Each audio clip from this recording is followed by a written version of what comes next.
Welcome to the Foreign Desk Podcast with Lisa Daftari. We are with you live again this week and hoping you and your families had a wonderful Thanksgiving and are healthy and doing well, despite the harsh realities of 2020 that appear to be following us into Christmas and Hanukkah and the New Year. I want to jump right into our conversation this week. This week we have a very special guest who I have the pleasure of calling a friend and a former colleague who can now give us insight from her front row seat as the Assistant Secretary of the Treasury for Public Affairs at the Department of the Treasury, Monica Crowley. Monica, I want to very quickly go through your extensive bio. Monica gained notoriety as a political and foreign affairs expert on national TV, including as a Fox News contributor. She was also senior opinion columnist for the Washington Times, host of the nationally syndicated radio program, The Monica Crowley Show, author of New York Times bestseller, What the Bleep Just Happened. She's written for The New Yorker, The New York Post, The Hill, The Los Angeles Times, Newsweek, and it goes on and on and on. Suffice it to say that we are in the presence of a extremely accomplished and even more than that, humble professional. Welcome to the show, Monica. Thank you so much for accepting our invitation. Lisa, it's so lovely to be with you. And thank you for that incredible introduction. That was amazing. I think I'm going to have to take you with me everywhere I go just to introduce me because that was incredible. Well, thank you. And it's a joy to be here. Well deserved. Thank you. And, it couldn't be a better time for you to be here with us. We've been through 8 months of this horrific pandemic. And had we not entered into this terrible time, we would be inviting you here to brag about the tremendous economy that the Trump presidency really provided for the American people, the markets, and when you look at the markets right now, it paints a nice picture of where we're headed, how we're doing, despite the fact, I don't want to minimize the hardship that the American people are obviously facing. But what I want to ask you first is to kind of characterize the economy for us. On the one hand, again, the markets are telling us we're booming, we're doing great. They're not responding to, this time of uncertainty and the hardships.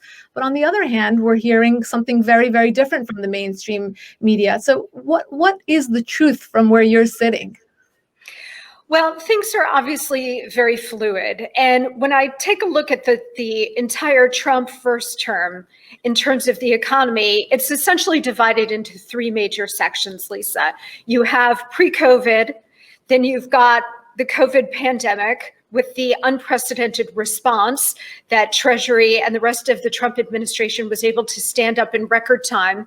And then you have the period we are in now, which is what you're asking about, which is the recovery, the economic recovery period. So specifically to your question about where we are now, things are in a very dynamic situation. We are no longer in the emergency situation economically that we were back in March when we were presented with this novel virus, which nobody had ever seen before. And therefore that required unprecedented response, including what President Trump has described as his toughest decision as president, which is shutting down the booming economy that he was able to deliver through pro-growth policies. He made that decision, and because government then mandated a shutdown, government also then needed to step in and fill the vacuum. And we were able to do that with numerous programs, many of which were totally innovative, creative, nobody had ever seen before, like the Paycheck Protection Program for small businesses and so many others, to get us through the period of time where the virus, both economically and from a public health standpoint, was at its most acute. So now we are past that point, and we're at the point in terms of public health where we've got therapeutics and vaccines literally right around the corner. And economically, we've also turned the corner. So it is true that President Trump, before the pandemic, was presiding over the longest economic expansion in American history. And now he is presiding over the fastest economic recovery from a crisis in American history.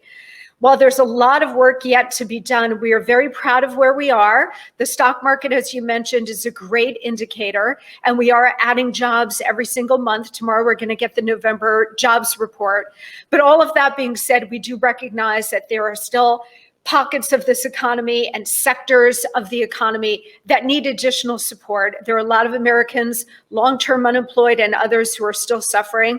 And that's why the conversations about another stimulus are ongoing. Yeah, and I want to get to that, but I want to back up a bit. Let's talk about how far we've come, and then we'll talk about what's yet to come. You call it an unprecedented response. The mainstream media is calling it a failure, and that's exactly what the Biden campaign, basically came up on. We'll connect the dots for us here. Why do you call it unprecedented? Sure. So prior to the pandemic, President Trump had put into place pro-growth economic policies that delivered a booming economy, and that is indisputable. We saw record growth, record employment, record low unemployment for every demographic, including African Americans, Hispanics, Asian Americans, women, veterans, Americans with disabilities. They all had unemployment rates at or below the record lows. So he had delivered this economy through tax cuts, regulatory relief, unleashing America's phenomenal energy sector, and achieving fairer, more reciprocal trade deals, including phase one with China, including bilateral agreements with Japan and South Korea and others, and of course the USMCA with Canada and Mexico, which kicked in this July 1st, which is having huge benefits to America's workers, businesses, ranchers, farmers, fishermen, and so on. So with all of those policies in place, we were really chugging along with great growth and great dynamism in the economy. And then, of course, early March hit with the advent of the coronavirus. And what I'd like to remember and remind people of is that this was a novel coronavirus. In other words, nobody had ever seen this particular virus before. So nobody knew how it was going to behave. Was this the Ebola virus where you're dead in like 72 hours? Or was this a more severe flu or something in between? Nobody knew. So we had to take drastic measures before we could get a handle on the public health aspect of what we were dealing with. That required, as I said, the shutdown of the economy. That also then required the unprecedented response. That means that we had a series from early March to late March, a series of 3 major pieces of legislation, all passed with huge bipartisan support in Congress. You had an initial CARES package, which was several billions of dollars, clearly not going to be enough as a week or two went by. We had a second piece of legislation passed around March 17th or so called Families First. Mm-hmm. And then it was quickly evident that we were going to need a lot more because we saw what was happening in Western Europe. China's economy was falling apart, etc. So that brought us the CARES Act, which was passed in the US Senate by 96-0, which in this era, Lisa, of incredibly hyper-partisanship, to get anything passed in a bipartisan way like that was a testament to both the bill and the negotiators, including my boss, Secretary Mnuchin. In the CARES Act, we had all kinds of unprecedented and historic programs, including economic stimulus payments.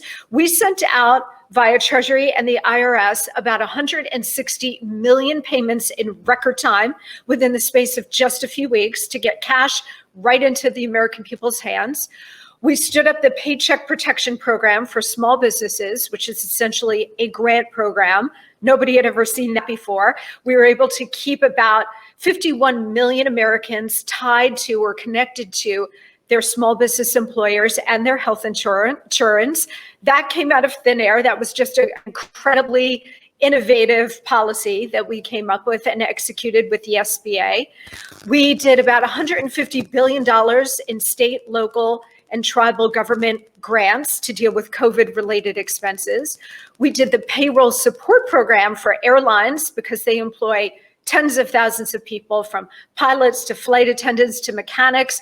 We did that as a loan program for all of the airlines that decided to participate. And we did so many other things, including working with the Federal Reserve to stand up the unique 13(3) emergency lending facilities as well, all of which, when there were issues involved that were brought to our attention, we moved with record speed to address those issues. Our main goal was making sure that the American worker, American businesses, and American families had what they needed to bridge this period of time. We're hearing reports, speaking of which, all of the stimulus packages that you spoke of, 700,000, this report came out this morning, so 700,000 more people filing for unemployment. These are the numbers that people are seeing, overshadowing many of the accomplishments that you just listed. And unfortunately, it goes forward and it's getting more and more real. And what can you tell us about the next stimulus? What's coming? What can the American people rely on going forward? So this virus, unfortunately, has proven to be resilient, and governors across the country have had throughout this crisis great discretion in terms of lockdowns or putting reopenings on pause. And that has had a big impact, particularly in certain areas of the country, on the overall American economy. But everybody wanted to err on the side of public health and safety and so on, of course. So what we have seen with these programs is incredible success in terms of keeping vast swaths of the American labor force connected to their employer and their health insurance. That doesn't mean that it was 100%, because again, nobody had ever seen this before. So we really did an extraordinary job in an unprecedented situation with payroll support for airlines, the Paycheck Support Payroll Protection Program for small businesses, which we were able to do loans turning into grants for about 5.2 million small businesses across the country, again, in record time. Very proud of that. And then the economic stimulus payments and an array of other programs that we were able to get up and running lickety-split. Now, since the end of April, so May 1st, we have been able to put back to work, Lisa, about 12.3 million Americans. That is quite extraordinary. And again, tomorrow we'll get the November jobs report. And while it looks like the rate of hiring is starting to slow, it's nowhere near about the 5 million Americans we saw go back to work in June. It's still on the positive side. So you are still seeing growth and expansion. The problem is that we still have about 10 million Americans that remain out of work. And that's what you're citing. That's why the president and his economic team, including Secretary Mnuchin, have been so intent on getting another stimulus bill through to help these Americans, particularly the long-term unemployed. And so we are still focused on that. The president has said early and often that his sole focus is getting every American back to work. And when can we expect that, the next stimulus? It's a good question. My boss, Secretary Mnuchin, has been leading the negotiations along with Chief of Staff Mark Meadows since early August. And unfortunately, the Democratic leadership in Congress hasn't really been willing to meet us in common sense terms so we could get a targeted and thoughtful relief bill to the Americans and the sectors of the economy that need it the most. So it has been a struggle since the middle of the summer to try to get this done. We thought, because of the election, that politics was interfering, unfortunately, in the negotiations. But now that we're past the election, politics is still there, but the incentive is greater on both sides to try to get it done. We have stood ready again since like late July, early August to do this. Unfortunately, the Democrats in Congress weren't quite as attuned to striking a bipartisan deal as we have been throughout this. But the president's focus, again, is on getting this economic relief to those who need it the most. And we are hopeful, because we are making progress, Lisa, we're hopeful that we can get this done in the next week or so. Oh, fingers crossed. That sounds wonderful. Speaking of those who need it the most, a lot of focus is on small businesses that have been just obliterated during this time. Is there any plan to try to level the playing field between the small businesses and the big box retailers that have been doing exponentially well? Target, Walmart, Amazon, etc. You know, one of the unsung parts of President Trump, and one of the great things that he has brought to the presidency, is his private sector background. He came into this job not from government, not from being a governor or a mayor or a United States senator, but from being a very successful private sector businessman. And he surrounded himself with also successful people out of the private sector. Secretary Mnuchin is an example of that. So he brought that private sector mentality to this crisis and beyond. I mean, prior to this crisis and certainly throughout this crisis, when you mention small businesses, he has brought a passion for America's great small businesses, which account for about 70% of all economic activity in the United States. So his love of small businesses, his desire to support them, has come throughout his presidency, in particular during this time. The Paycheck Protection Program had 2 tranches of money to fund it. When it had expired at the end of July, there remained $130 billion or so still in the PPP pot for small businesses. That money is still sitting there, Lisa. So the president has said, and Secretary Mnuchin has said repeatedly in these negotiations, that money is just sitting there, and all it needs is for Congress to turn the key again and get that money flowing back out to our small businesses that really need it. There's some discussion of changing some of the terms, that setting aside some money for the smallest of small businesses with like 10 employees or less and so on. But we are adamant, we're passionate about getting that money flowing again to small businesses. But it does take an act of Congress. President cannot do this on his own because it's a new appropriation, even though the money is still sitting there. So we would like to see that money flowing again. And we have been trying to move heaven and earth on Capitol Hill to make that happen.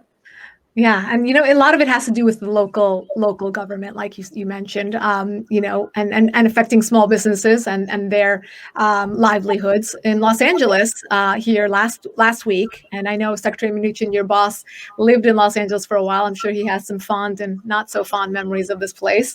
They decided that they would end outdoor dining.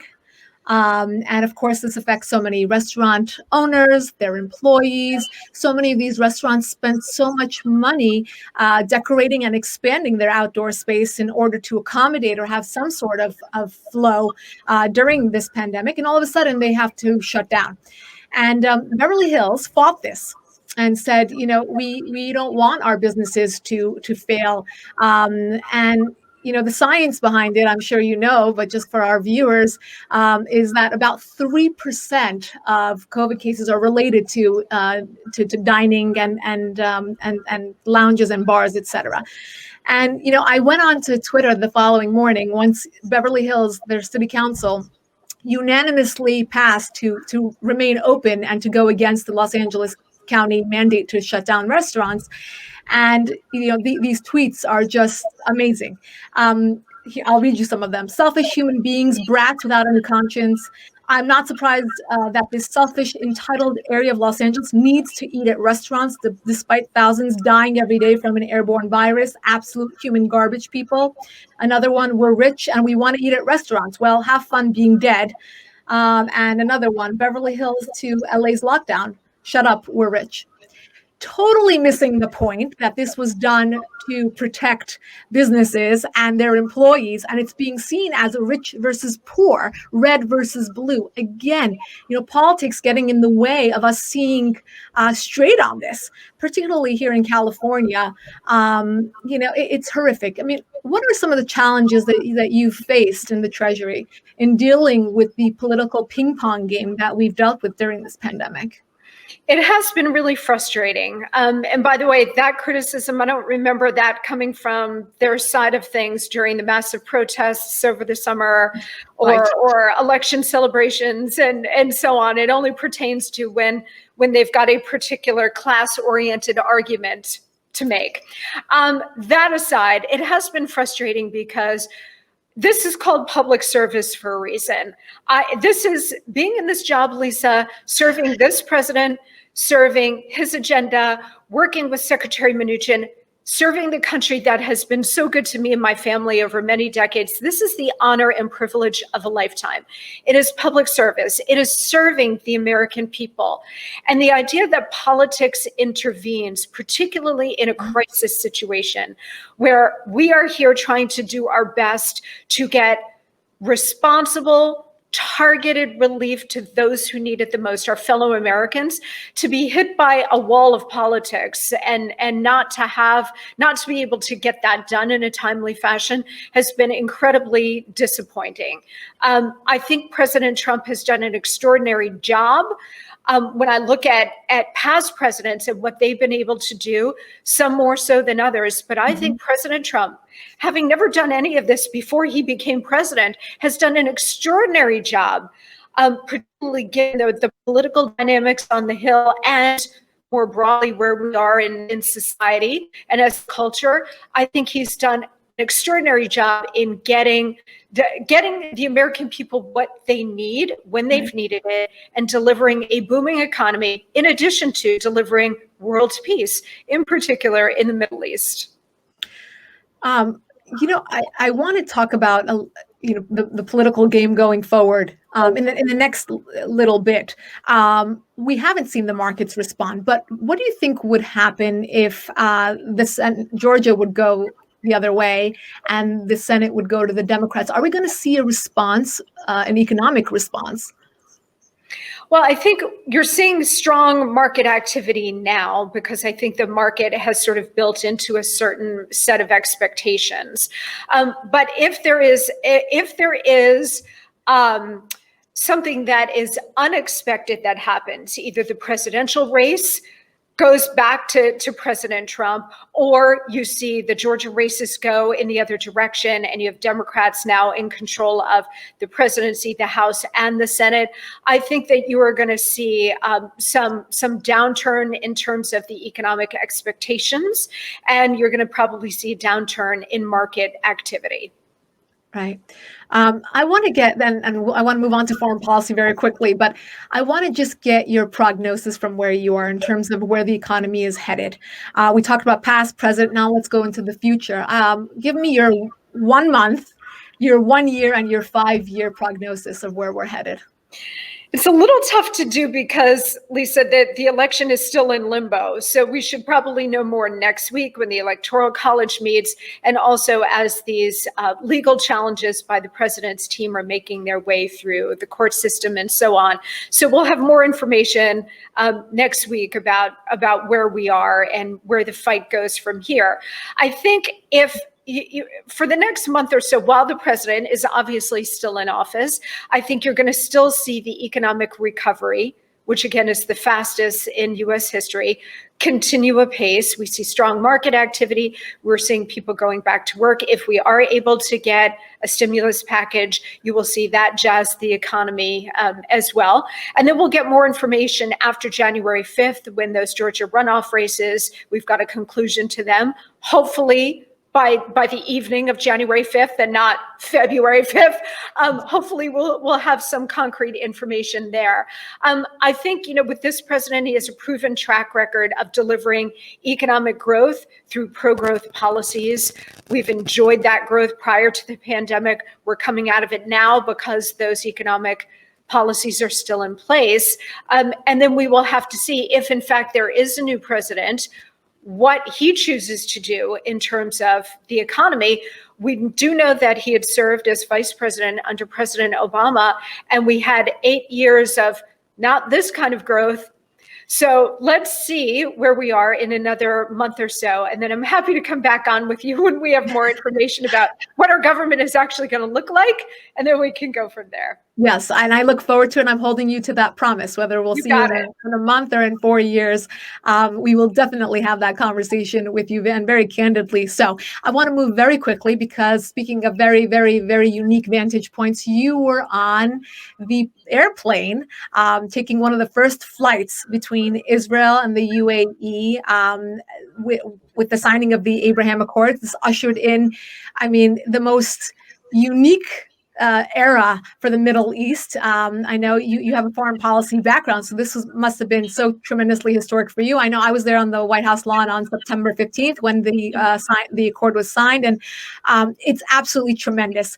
I want to talk about, so I've had a lot of guests on the podcast talk about the Abraham Accords, but specifically the Treasury. I know that you were involved, and it's not as spoken about or known about, but tell us a bit more about how this idea came about to approach Middle East peace. And the reason I say peace, I know it's an economic pact, which is what makes it even more unique and more viable.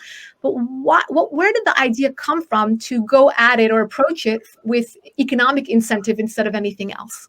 This is one of the most ingenious things that President Trump and his team have come up with. It is an extremely innovative and creative approach to the region. Nobody ever thought of it before. Nobody ever thought it might be possible before.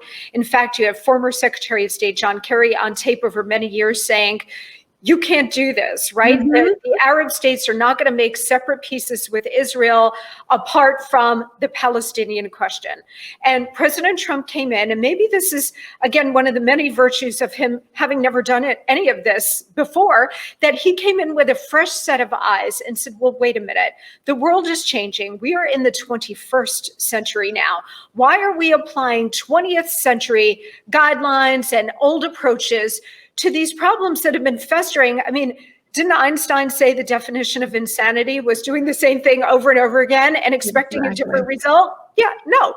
So let's try something different. Why not? And if it doesn't work, it doesn't work, and we'll move on to something else. But if it does work, wow, we have the ability to change the region and change the world. And guess what? It did.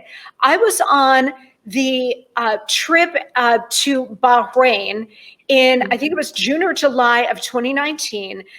It was called the Peace Through Prosperity, or Peace to Prosperity. And Jared Kushner had led the charge on this, and it was the centerpiece of the economic approach to the entire region. In other words, take the strategic aspect, while still important, and set that aside for a moment, and take the economics of the region and make that the centerpiece.